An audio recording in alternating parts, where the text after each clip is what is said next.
اعوذ باللہ من الشیطان الرجیم، بسم اللہ الرحمن الرحیم۔ اللہ تعالیٰ کا لاکھ لاکھ احسان ہے کہ ایک دفعہ آج پھر اللہ تعالیٰ کے اس کلام کو ہم سمجھنے کے لیے اور سیکھنے کے لیے یہاں جمع ہوئے ہیں۔ آج جو میرا موضوع جو میں نے آپ لوگوں کے سامنے منتخب کیا ہے وہ قرآن مجید کی سورہ حشر کا آخری رکوع، یعنی 17 نمبر آیت سے لے کر 24 نمبر آیت یہ منتخب کی ہے۔ سورہ حشر قرآن مجید کی 59 نمبر صورت ہے کہ اس کے اندر زیادہ تر جو ایڈریس کیا گیا شروع کے 2 رکوع کے اندر وہ یہودیوں کا ایڈریس کیا گیا، اور ہم چونکہ آخری موضوع پڑھنے لگے، آخری رکوع پڑھنے لگے، اور اس کا جو موضوع ہے وہ ایمان کا تقاضا، یعنی انسان کے ایمان کا تقاضا ہے کیا، اس حوالے سے اس کے اندر گفتگو ہوئی۔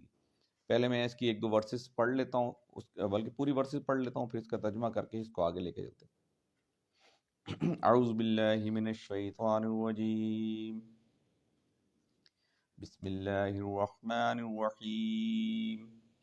یا ایہا الذین آمنوا اتقوا اللہ ولتنظر نفس ما قدمت لغد واتقوا اللہ ان اللہ خبیر بما تعملون۔ ولا تكونوا كالذين نسوا الله فأنساهم أنفسهم أولئك هم الفاسقون۔ لا يستوي أصحاب النار وأصحاب الجنة، أصحاب الجنة هم الفائزون۔ لو أنزلنا هذا القرآن على جبل لرأيته خاشعا متصدعا من خشية الله وتلك الأمثال نضربها للناس لعلهم يتفكرون۔ والله الذي لا إله إلا هو عالم الغيب والشهادة هو الرحمن الرحيم۔ والله الذي لا إله إلا هو الملك القدوس السلام المؤمن المهيمن العزيز الجبار المتكبر سبحان الله عما يشركون۔ هو الله الخالق البارئ المصور له الأسماء الحسنى يسبح له ما في السماوات والأرض وهو العزیز الحکیم۔ صدق اللہ العلی العظیم۔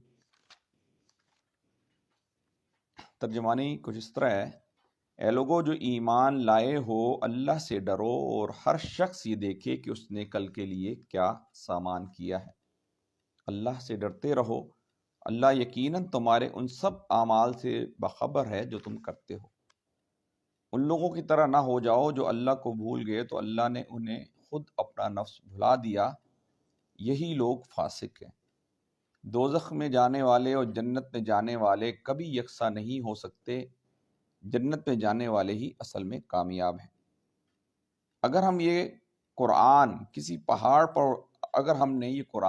پہاڑ پر اتار دیا ہوتا تو تم دیکھتے کہ وہ اللہ کے خوف سے دبا جا رہا ہے اور پھٹا پڑتا ہے۔ یہ مثالیں ہم لوگوں کے سامنے اس لیے بیان کرتے ہیں کہ وہ اپنی حالت پر غور کریں، اور اللہ ہی ہے کہ جس کے سوا کوئی معبود نہیں، غائب اور ظاہر ہر چیز کا جاننے والا اور وہی رحمان اور رحیم ہے۔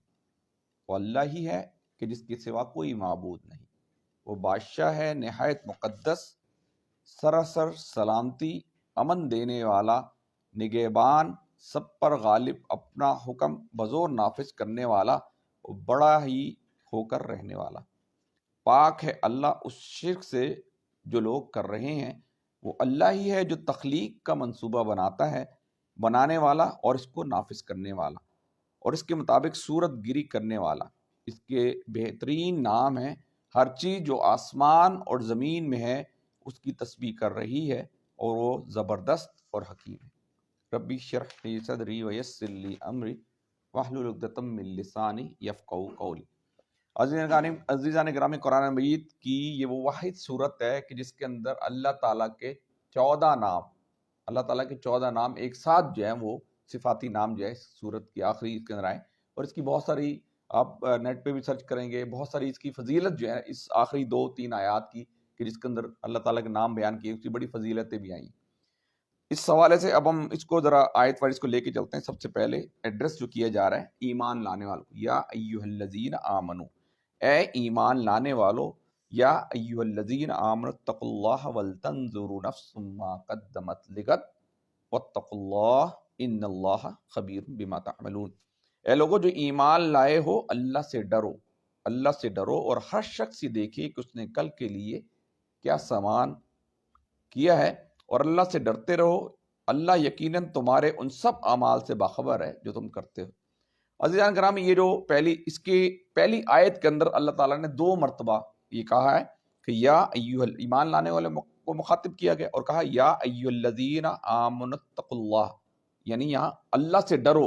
اللہ سے ڈرنے کا مقصد کیا ہوتا ہے؟ یہاں تھوڑی سی میں آپ کے سامنے، ڈر 2 قسم کا ہوتا ہے۔ ایک وہ ڈر ہوتا ہے کہ جو سانپ سے آپ ڈرتے ہیں، کسی شیر سے آپ ڈرتے ہیں، کسی موذی جانور سے ڈرتے ہیں، لیکن یہاں جو ڈر کا تذکرہ کیا جا رہا ہے، یہ اس ڈر کا تذکرہ کیا جا رہا ہے جو ہم والد سے ڈرتے ہیں نا۔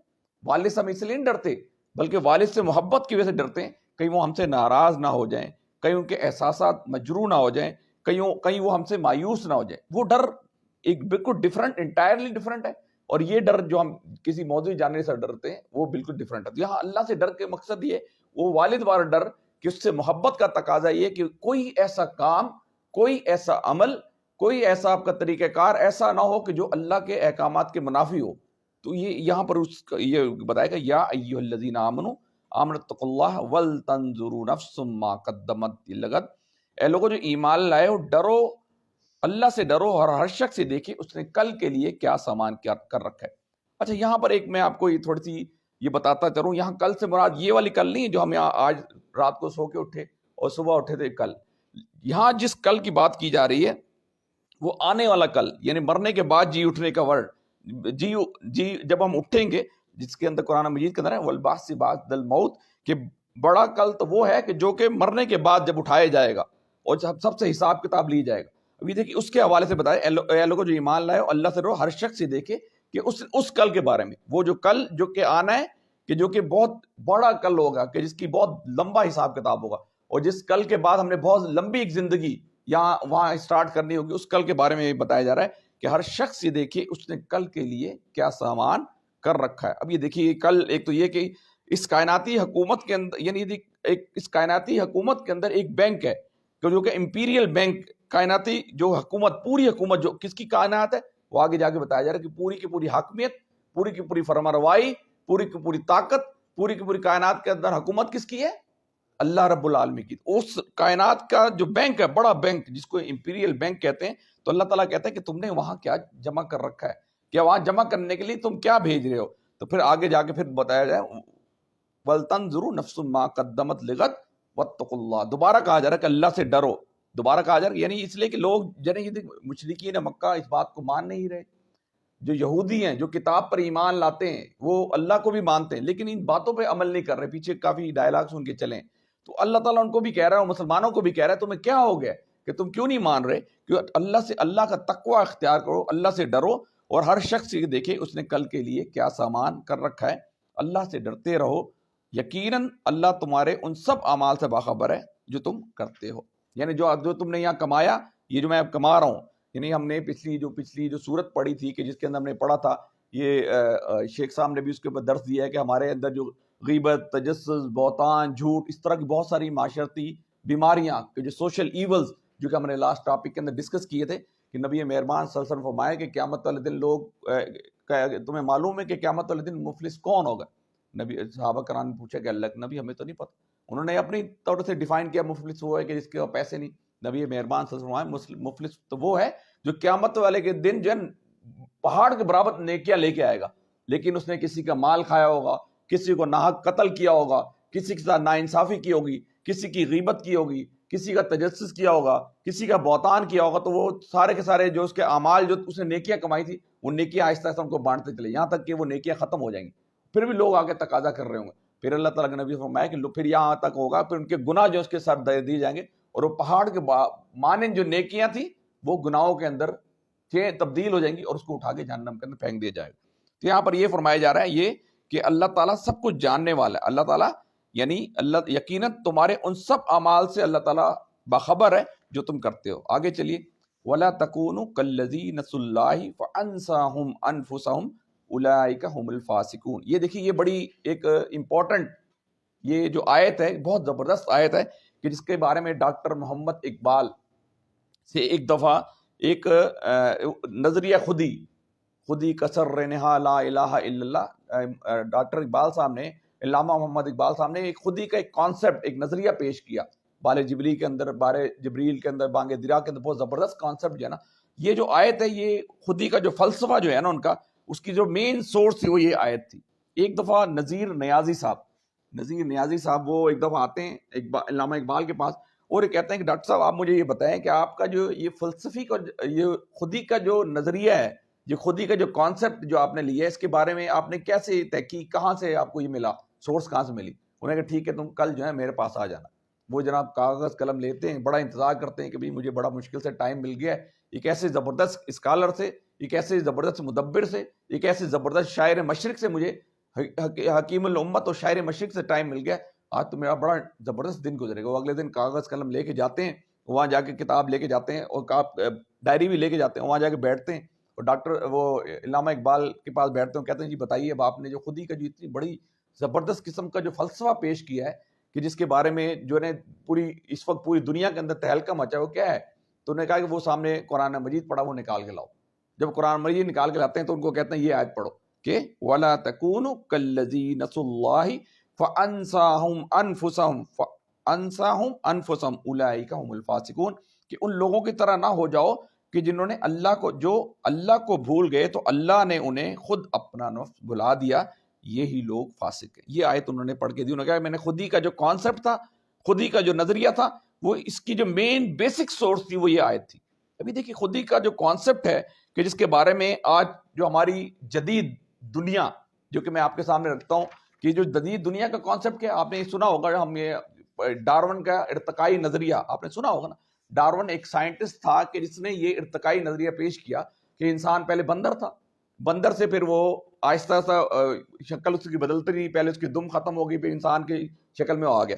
تو یہ ڈاکٹر اسرار صاحب کا میں کلپ سن رہا تھا، وہ یہ کہتے ہیں کہ جو انسان کا ارتقائی جو مرحلہ ہے کہ گوریلا، چیمپینزی اور انسان، اس کے بہت ساری جو اعداد اطوار ہیں وہ ملتی جلتی ہیں، اور گدھا گھوڑا اس کی بھی بہت ساری اعداد اطوار ملتی جلتی، اور جو محرکات ہیں وہ سارے کے سارے سیم ہیں، تھوڑا ہی فرق ان دونوں کے درمیان ہے.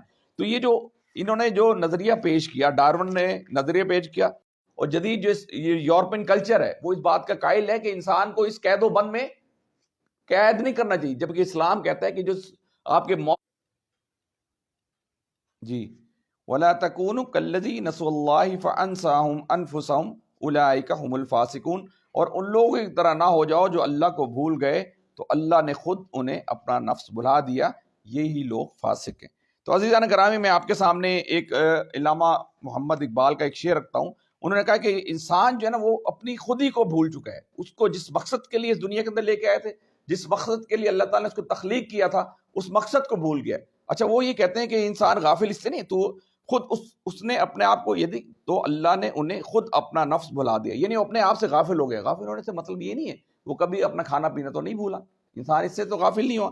کبھی اس کو کوئی چوٹ لگی ہو وہ اس کا علاج کرانا تو نہیں بھولا، کبھی وہ اپنے جو تقاضے ہیں، دیگر تقاضے، اس سے تو نہیں بھولا. کبھی وہ یہ نہیں بھولا کہ اس کی جو مینٹیننس تھی، اس کا تو ویئر اینڈ ٹیئر تھا، وہ کس طرح کرنا ہے، وہ کبھی اس کو تو نہیں بھولا. وہ یعنی کوئی ایسی حیوانی چیز ہے، کوئی ایسی حیوانی وجود کے علاوہ اس کی دیگر جو حیثیتیں ان چیزوں کو بھول گیا ہے، یعنی وہ اللہ کو بھول گیا ہے. ابھی دیکھیں قرآن مجید کی میں آپ کے سورہ مجادلہ کے اندر اللہ تعالیٰ فرماتے ہیں کہ سورہ مجادلہ میں فرماتے ہیں کہ میں نے کہ شیطان نے انسان کا نفس جو ہے نا اس کو، شیطان نے انسان کے ذکر سے انسان کو غافل کر دیا، یعنی اللہ کے ذکر سے انسان کو غافل کر دیا. ٹھیک، اس لیے وہ اللہ کے ذکر سے غافل ہو گیا، اس لیے بھولتا چلے جا رہا ہے. تو یہاں پر یہ زبردست ایک ڈاکٹر اقبال نے ایک بڑی زبردست ایک فارسی کا شعر ہوا ہے کہ نقطۂ نوری کے نام اور خودی است، نقطۂ نوری کے نام اور خودی است، زیر خاک ما شرار زندگی است. یعنی وہ یہ کہتے ہیں کہ جو انسان، اصل انسان کی جو خودی ہے، یعنی انسان اپنے آپ کو پہچانے کی وہ ہے کیا، اس کو کس مقصد کے لیے پیدا کیا گیا تھا، وہ کس مقصد کے لیے اس معرض وجود میں آیا تھا، اس کو جو پہچانتا ہے، اس کو جو جانتا ہے، وہ کامیاب شخص ہے۔ آگے چلیے، آگے اللہ تعالیٰ فرماتا ہے کہ لا یستوی اصحاب النار و اصحاب الجنہ اصحاب الجنۃ هم الفائزون، کہ دوزخ میں جانے والے اور جنت میں جانے والے کبھی یکساں نہیں ہو سکتے، اور جنت میں جانے والے ہی اصل میں کامیاب ہیں۔ اب آگے یہ بڑی زبردست ایک آیت جو کس کے اندر آ رہی ہے کہ لو انزلنا ھذا القرآن لو انزلنا ھذا القرآن علی جبل لرأیتہ خاشعا متصدعا من خشیۃ اللہ وتلک الامثال نضربها للناس لعلهم يتفکرون، کہ اگر ہم نے یہ قرآن کسی پہاڑ پر اتار دیا ہوتا تو تم دیکھتے کہ اللہ کے خوف سے دبا جا رہا ہے اور پھٹا پڑتا ہے۔ یہ مثالیں ہم لوگوں کے سامنے اس لیے بیان کرتے ہیں کہ وہ اپنی حالت پر غور کریں۔ عزیزان کرام، یہ جو قرآن جو ہے، یہ آپ کو پتہ ہے کہ قرآن مجید جو ہے یہ بڑی عظیم کتاب ہے، اور یہ قرآن مجید ایک معجزہ ہے، زندہ معجزہ ہے جو کہ ہمارے درمیان موجود ہے، اور اس کے اندر جتنی بھی آیات ہیں وہ ساری کی سارا آیات ایک معجزہ ہے، اور رہتی دنیا تک اس کو قائم رہنا۔ جیسے اللہ تعالیٰ کی ذات زندہ و جاوید ہے، اور جس طرح اللہ تعالیٰ کی ذات نے قیامت تک قیامت کے بعد یہ دنیا ختم ہو جائے گی تب تک قائم رہنا ہے، یہ قرآن مجید کا بھی ذمہ اللہ تعالیٰ نے لے رکھا ہے، اور قرآن مجید بھی اس وقت تک قائم رہے گا جب تک اللہ قیامت تک اس کو قائم رہنا ہے۔ اور قرآن مجید کے حوالے سے ایک شعر بڑا زبردست میں آپ کے سامنے رکھوں کہ محیط کائنات ہے دل ہے قرآن، نظر کی آخری منزل ہے قرآن۔ آگے چلیے، اچھا آگے اللہ تعالیٰ فرماتے ہیں وَتِلْكَ الْأَمْثَالُ نَضْرِبُ، یہ مثالیں ہم لوگوں کے سامنے اس لیے بیان کرتے ہیں کہ وہ اپنی حالت پر غور کریں۔ پھر آگے دیکھیے، آگے اللہ تعالیٰ فرماتے ہیں هو اللہ الذی لا الہ الا هو، اب یہاں سے اللہ تعالیٰ کے جو صفاتی نام ہیں وہ شروع ہو رہے ہیں۔ هو اللہ الذی لا الہ الا هو عالم الغیب والشہادہ، اور اللہ ہی ہے کہ جس کے سوا کوئی معبود نہیں، غائب اور ظاہر ہر چیز کا جاننے والا، غائب اور ظاہر ہر چیز کا جاننے والا۔ جیسے ہمارے سامنے تیمور نے ایک زبردست رکھا تھا کہ اللہ تعالیٰ جو ہے وہ دیکھ رہے ہیں ہر فرد کو اوپر، جیسے ایک بڑا شخص جو ہے کسی چھوٹے بچے کو دیکھتا ہے نا تو اس کی پوری نگاہیں جو ہے نا اس کے اوپر ہوتی ہیں کہ چھوٹا بچہ ہے جو کہ آگے پیچھے نہ ہو جائے، کہیں گر نہ جائے، تو اللہ تعالیٰ کی نگاہیں ایک ایک فرد پر ہیں۔ اللہ تعالیٰ ایک ایک فرد کو واچ کر رہا ہے، ایک ایک فرد کو مانیٹر کر رہا ہے، ایک ایک فرد کو دیکھ رہا ہے، اس کو پتہ ہے کہ میرا بندہ جو اس وقت کیا کیا کر رہا ہے۔ تو وہ اللہ ہی ہے کہ جس کے سوا کوئی معبود نہیں، غائب اور ظاہر ہر چیز کا جاننے والا۔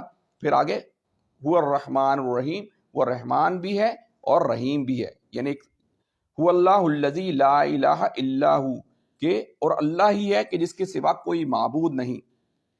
الملک، اب یہاں سے دیکھیے یہ اگلی صفت، پہلے میں نے آپ کے سامنے دو تین اللہ تعالیٰ کی صفاتی نام آگے۔ الملک، وہ ہم نے آپ کو پتا ہوگا سورہ ملک کے اندر بھی پڑھا تھا، وَهُوَ عَلَى كُلِّ شَيْءٍ قَدِيرٌ، وہ تمام کی تمام چیزوں پہ قدرت رکھتا ہے، تمام کی تمام چیزوں کا مالک ہے، خالق ہے، پروردگار ہے۔ تو یہاں پر اللہ تعالیٰ ہمارے کہ الملک القدوس، وہ بادشاہ ہے، وہ کیا ہے؟ بادشاہ ہے، نہایت مقدس۔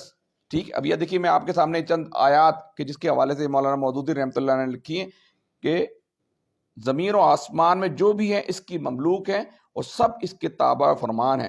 پھر اگلی ایک سورہ حامیم سجدہ کے اندر فرماتے ہیں کہ آسمان سے زمین تک وہ ہر کام کی تدبیر کرتا ہے، جتنی بھی تدابیر ہو رہی ہیں۔ یعنی کل ہم نے جو پچھلا ایک لیکچر لیا تھا کہ جس کے اندر فرمایا تھا کہ اللہ تعالیٰ حضرت سلمان السلام کا جو ہم نے واقعہ پڑھا تھا کہ جس کے اندر یہ پرنسپل آف مینجمنٹ، وہ ہم نے پڑھا تھا کہ حضرت سلمان السلام کو اللہ تعالیٰ فرماتا ہے کہ راضی، کہ اے اللہ تعالیٰ مجھ سے وہ کام کرا کہ جس سے تو راضی ہو جائے۔ اس کا مطلب ہے کہ ہمیں ہر حال میں خوش ہونا چاہیے کہ مجھے جو اللہ تعالیٰ نے جس حال میں رکھا ہے مجھے اس بات پہ راضی ہونا چاہیے۔ اگر مجھے امیر رکھا ہے تو مجھے راضی ہونا چاہیے، اگر غریب رکھا ہے تو راضی ہونا چاہیے، اگر دولت دی ہے تو راضی ہونا چاہیے، اگر کوئی چیز لے لی تو راضی ہونا چاہیے۔ تو یہاں پر اللہ تعالیٰ فرماتا ہے کہ وہ بادشاہ ہے اور نہایت مقدس۔ یہ میں نے آپ کے سامنے رکھا، آسمان سے زمین تک وہی ہر کام کی تدبیر کرتا ہے، زمین و آسمان کی بادشاہی اسی کی ہے اور اللہ ہی کی طرف تمام معاملات رجوع ہوتے ہیں۔ پھر آگے ایک اور فرمایا کہ بادشاہی میں کوئی اس کا شریک نہیں، سورہ فرقان کے اندر فرما رہے ہیں، اور ایک اور سورہ یاسین میں فرمایا کہ ہر چیز کی سلطانی اور فرمانروائی اس کے ہاتھ میں، دیگر کچھ آیات اور بھی رکھی۔ پھر آگے دیکھیے، آگے اللہ تعالیٰ فرماتے ہیں کہ السلام المؤمن المحیمن العزیز الجبار المتکبر سبحان اللہ اما یشرکون، سراسر سلامتی دینے والا، سراسر سلامتی دینے والا، امن دینے والا، نگہبان، سب پر غالب، اپنا حکم بزور نافذ کرنے والا۔ یعنی وہ اس کو کسی بندے سے کوئی پوچھنے کی ضرورت یعنی اتھارٹی، ایبسولوٹ اتھارٹی اس کے پاس ہے، ایبسولوٹ اتھارٹی اس کے پاس ہے کہ وہ اپنا حکم جو ہے بزور نافذ کرنے والا اور بڑا ہی ہو کر رہنے والا، المتکبر، وہ بڑا ہو کر رہنے والا، سبحان اللہ اما یشرکون، پاک ہے اللہ اس شرک سے جو لوگ کر رہے ہیں۔ کون کر رہے تھے یہ لوگ؟ کون لوگ کر رہے تھے شرک؟ یہاں پر جو ہے شروع میں کون سے لوگ تھے جہاں یہ نازل کی جا رہی آیات، کون لوگ تھے جو شرک کر رہے تھے؟ جو یہودی یہ مشرکین مکہ وہ شرک کر رہے تھے۔ تو اللہ تعالیٰ فرما رہا ہے کہ پاک ہے اللہ اس شرک سے جو لوگ کر رہے ہیں، انہیں لات منات عزا بنا رکھے ہیں، خانہ کعبہ کے اندر بت بنا رکھے ہیں، اور مختلف یعنی اللہ کے علاوہ وہ اللہ کو مانتے تھے، ہم نے پہلے ہی پڑھا اللہ کو مانتے تھے، اللہ کو ایک نہیں مانتے۔ تو اللہ تعالیٰ فرما رہا ہے کہ پاک ہے اللہ اس شرک سے جو وہ لوگ کر رہے ہیں۔ پھر آگے هو اللہ الخالق، هو اللہ الخالق، وہ تخلیق کا منصوبہ بنانے والا، الباری، الباری المصور، اور اس کا نافذ کرنے والا۔ ابھی دیکھیے یہاں پر مولانا مودودی رحمۃ اللہ علیہ نے بڑی خوبصورت بات کی کہ جیسے ایک آرکیٹیکچر ہوتا ہے نا، آرکیٹیکچر جو ایک پلاننگ کرتا ہے، ایک اس نے میپ بنایا، ایک ڈیزائن بنایا، ڈیزائن بنانے کے بعد یہ جیسے کمرہ ڈیزائن کیا، یہ پورا گھر ڈیزائن کیا، تو وہ پورا ڈیزائن کرنے کے بعد اس نے اللہ تعالیٰ نے جب دنیا کو ڈیزائن کیا، دنیا کو بنایا، تو دنیا کو بنانے کے بعد ایسے چھوڑ نہیں دیا، بلکہ وہ مصور ہے، اور اس کے بعد آگے کیا فرما رہے ہیں کہ تخلیق کا منصوبہ بنانے والا اور اس کو نافذ کرنے والا بھی ہے۔ تخلیق کا منصوبہ اسے بنا دیا، اس کو امپلیمنٹ بھی کرنا جانتا ہے، کہ یہ نہیں کہ ڈیزائن بنا دیا، اس کو پتہ ہے کہ یہ اس کی بنیادیں کہاں بنے گی، اس کے اندر اینٹیں کتنی لگی ہیں، پورا اسٹیمیشن۔ جیسے میں آج کل گھر بنوا رہا ہوں، تو ہمارا جو کلائنٹ ہے یا ہمارا جو کانٹریکٹر ہے، اس طرح پورا ایک ڈیزائن، میں پہلے ایک ڈیزائن بنا کے دیا، اس کے بعد پوری اسٹیمیشن دی کہ اتنی اینٹیں لگنی ہے، اتنی سیمنٹ لگنی ہے، اتنا آپ کی روڑی لگنی ہے، اتنا آپ کے پاس سریا لگنا ہے، وہ ساری اسٹیمیشن دی۔ تو وہ کہتے ہیں کہ اللہ تعالیٰ فرماتے ہیں کہ هو اللہ الخالق، اس نے جب تخلیق کا منصوبہ بنایا، الباری المصور، اور اس کو منصوبہ بنانے والا اور اس کو نافذ کرنے والا، اس منصوبے کو نافذ کرنے والا اور اس کے مطابق صورت گری کرنے والا۔ منصوبہ بنانے کے بعد اس کو نافذ کیا، اور اس کے جو اس کا پلان تھا، جو اس کو پلان آف ایکشن تھا، جب اس نے دنیا بنائی، تمام کی تمام دنیا بنانے کے بعد ایک پورا پلان رہتی دنیا تک دے دیا، اس کا نافذ کرنے والا وہ کون ہے؟ وہ اللہ تعالیٰ ہے۔ پھر اللہ تعالیٰ فرماتے ہیں کہ مصور لہ الاسماء الحسنی یسبح لہ ما فی السماوات والارض، اور اس کے لیے بہترین نام ہے، ہر چیز جو آسمان اور زمین میں اس کی تسبیح کر رہی ہے، اور وہ زبردست ہے، وہو العزیز الحکیم، وہ زبردست بھی ہے اور حکیم بھی ہے۔ عزیزان گرامی، میں آپ کے سامنے چند چیزیں رکھی کہ جس کے حوالے سے ہم اس کو بس ایک دو ترجمہ دیکھ لیتے ہیں۔ یا ایھا الذین آمنوا اتقوا اللہ ولتنظر نفس ما قدمت لغد، اے لوگو جو ایمان لائے ہو اللہ سے ڈرو، واتقوا اللہ، ہر شخص واتقوا اللہ ان اللہ خبیر بما تعملون، اور ہر شخص یہ دیکھے کہ اس نے کل کے لیے کیا سامان کر رکھا ہے۔ ہم نے یہ دیکھ لیا کہ کل جو ہے وہ بڑی امپورٹنٹ ہے، کہ جس کے اندر ایک انفینائٹ زندگی ہوگی، ایک لامحدود زندگی ہوگی، کہ جس کے اندر بڑا یعنی حساب کتاب جو ہے انسان کو دینا پڑے گا۔ تو کامیاب لوگ وہ ہیں جو اپنے آپ کو پہچانتے ہیں، کامیاب لوگ وہ ہیں کہ جو امپیریل بینک تھا، اس کائناتی دنیا کا سب سے بڑا بینک، وہ آخرت کا جو بینک تھا، اس کے اندر اپنا جو ہے نا زیادہ راہ جو ہے وہ بھیجتے رہتے ہیں، کیونکہ ان کو پتہ ہے کہ یہ جو ہم چیزیں یہاں سے بھیج رہے ہیں وہی کل کو کام آنے والی ہیں۔ اس کے بعد اللہ تعالیٰ فرماتے ہیں کہ وَلَا تَكُونُوا كَالَّذِي نَسُوا اللَّهَ فَأَنسَاهُمْ أَنفُسَهُمْ أُولَٰئِكَ هُمُ الْفَاسِقُونَ، ان لوگوں کی طرح نہ ہو جاؤ جو اللہ کو بھول گئے تو اللہ نے خود اپنا نفس بھلا دیا۔ اس کے اندر ہم نے دیکھ لیا کہ آج کل یہ جو یورپی دنیا ہے یا جو یعنی ویسٹ دنیا ہے، وہ اس چیز کی قائل نہیں ہے، وہ دہری ہے، وہ کہتے ہیں کوئی اللہ نہیں ہے، یہ کائنات خود بخود وجود میں آئی اور خود بخود یہ چل رہی ہے۔ یہ نہیں، یہ بیوقوفی والا سوال ہے۔ اگر یہاں پر میں ایک سوال آپ کے سامنے رکھوں کہ جو اگر ہم یہ ویسٹ کا کلچر دیکھیں، ویسٹ کو اگر ہم اپنے سامنے رکھیں اور ہم یہ سوچیں کوئی کہے کہ یہ جو کمرہ ہے جو خود بخود اس کے اندر اینٹیں آئیں اور خود بخود اس کے اوپر مسالہ لگ گیا اور خود بخود اس کے اندر پنکھے لگ گئے اور خود بخود اس کی لائٹیں لگ گئیں اور خود بخود یہ مکان بن گیا، تو لوگ کہیں گے تو بیوقوف ہے۔ تو اس وقت جو ارتقائی جو مراحل سے، جس سے وہ کہتے ہیں جی انسان بندر سے بنا، بندر سے بننے کے بعد دنیا، بگ بینگ تھیوری، ایک بگ بینگ جنا ایک ذرہ تھا وہ پھٹا، یعنی ایک بڑا کرہ تھا وہ پھٹا، اس سے دنیا وجود میں آئی اور ساری دنیا خود بخود چل رہی ہے۔ یہ بیوقوفانہ جو ہے نا وہ ایک ان کا کانسیپٹ ہے جو کہ انہوں نے دیا کہ ان لوگوں کی طرح نہ ہو جاؤ اللہ کو، جو اللہ کو بھول گئے تو اللہ نے خود انہیں اپنا نفس بھلا دیا۔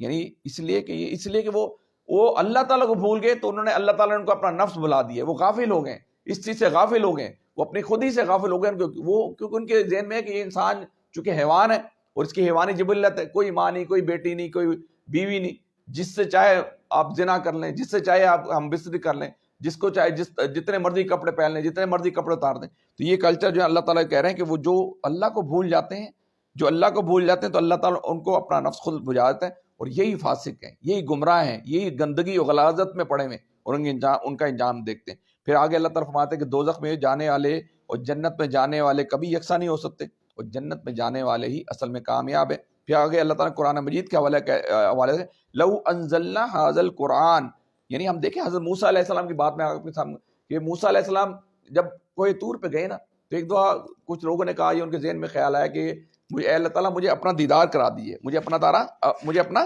دیدار کرا دے. اب موسیٰ علیہ السلام جو وہاں چلے گئے تو میں آپ کے سورہ آراف کے اندر یہ واقعہ میں ملتا ہے. سورہ آراف کے اندر موسیٰ علیہ السلام کہا کہ اللہ تعالیٰ میں آپ کو دیکھنا چاہتا ہوں. تو اللہ تعالیٰ نے فرمایا کہ تم مجھے نہیں دیکھ سکتے. یہ دیکھیں میں لو انزلنا، اللہ تعالیٰ لو انزلنا ھذا القرآن علی جبل لرأیتہ خاشعا متصدعا من خشیۃ اللہ. ابھی دیکھیں اس کو ذرا ریلیٹ کیجئے کہ جب موسیٰ علیہ السلام سورہ آراف کے اندر آتا ہے کہ وہ پہاڑ پر گئے اور کہا اللہ تعالیٰ میں آپ کو دیکھنا چاہتا ہوں، تو اللہ تعالیٰ نے کہا ذرا اس پہاڑ کو دیکھو، ہم اس پر اپنی تجلی، ذرا اس پہاڑ کو دیکھو تو ہم اس پر اپنی تجلی اس پہاڑ پر ڈالیں گے، اگر سہ جائے گا تو تم سمجھنا کہ تم بھی دیکھ سکو گے. تو جب اس کی تجلی، اللہ تعالیٰ کی تجلی جو ہے وہ پہاڑ پہ پڑی تو وہ ریزہ ہو گیا.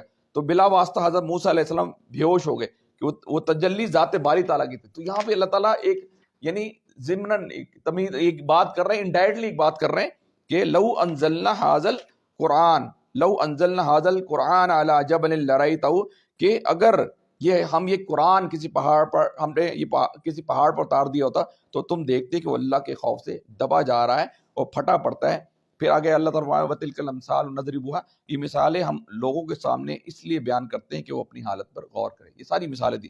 پھر آگے اللہ تعالیٰ فرماتے ہیں اللہ لا الہ الا ہو، کہ وہ اللہ ہی ہے کہ جس کے سوا کوئی معبود نہیں، غائب اور ظاہر ہر چیز کا جاننے والا. ہم سمجھتے ہیں کوئی چیز چھپ کے کر رہے ہیں، کوئی بندہ ہمیں دیکھ نہیں رہا. ایک دفعہ ایک عالم نے ایک مرغی لی اور اپنے طلبہ کو کہا کہ بھئی یہ ایک مرغی لو، 2-3 مرغیاں رکھ لی اور کہا کہ یہ جا کے ایسی جگہ پہ ذبح کر کے آؤ جہاں تمہیں کوئی دیکھ نہ رہا ہو. ایک طالب علم گیا چھپ کے ذبح کر کے آ گیا، دوسرا گیا چھپ کے ذبح. ایک طالب علم بڑی دیر تک نہیں آیا، کافی دیر ڈھونڈتا رہا، آخر زندہ مرغی لے کے آ گیا. زندہ. اس نے پوچھا بھائی کیا ہوا؟ اس نے کہا میں نے فلانی جگہ ذبح کی. دوسرے نے بتایا میں نے فلانی. تیسرے نے کہا تم نے کیوں نہیں ذبح؟ نے کہا میں جہاں بھی جاتا تھا مجھے احساس ہوتا کہ مجھے کوئی دیکھ رہا ہے، مجھے میرا رب دیکھ رہا ہے. تو اللہ تعالیٰ یہاں پر یہ فرما رہے ہیں کہ اللہ تعالیٰ یہاں پر کیا فرما رہے ہیں کہ وہی اللہ ہے کہ جس کے سوا کوئی معبود نہیں، غائب اور ظاہر ہر چیز کا جاننے والا، ہر چیز کا جاننے والا وہی رحمان اور رحیم ہے. یہ سورہ فاتحہ کے اندر اس کو ہم ڈیفائن کر چکے ہیں. هو اللہ الذی لا الہ الا ہو، کہ وہ اللہ ہی ہے کہ جس کے سوا کوئی معبود نہیں. الملک وہو علی کلی، تمام کے تمام بادشاہی، فرمانروائی، حکومت کس کی ہونی چاہیے؟ اللہ تعالیٰ کی. هو الملک، وہ بادشاہ ہے، بادشاہ ہے تمام، یعنی اقتدار اس کے پاس ہے. اچھا بادشاہ کبھی کمزور نہیں ہوتا نا، اقتدار ہوتا ہے، وہ امپلیمنٹ کرنا جانتا ہے. پھر القدوس، نہایت مقدس ہے.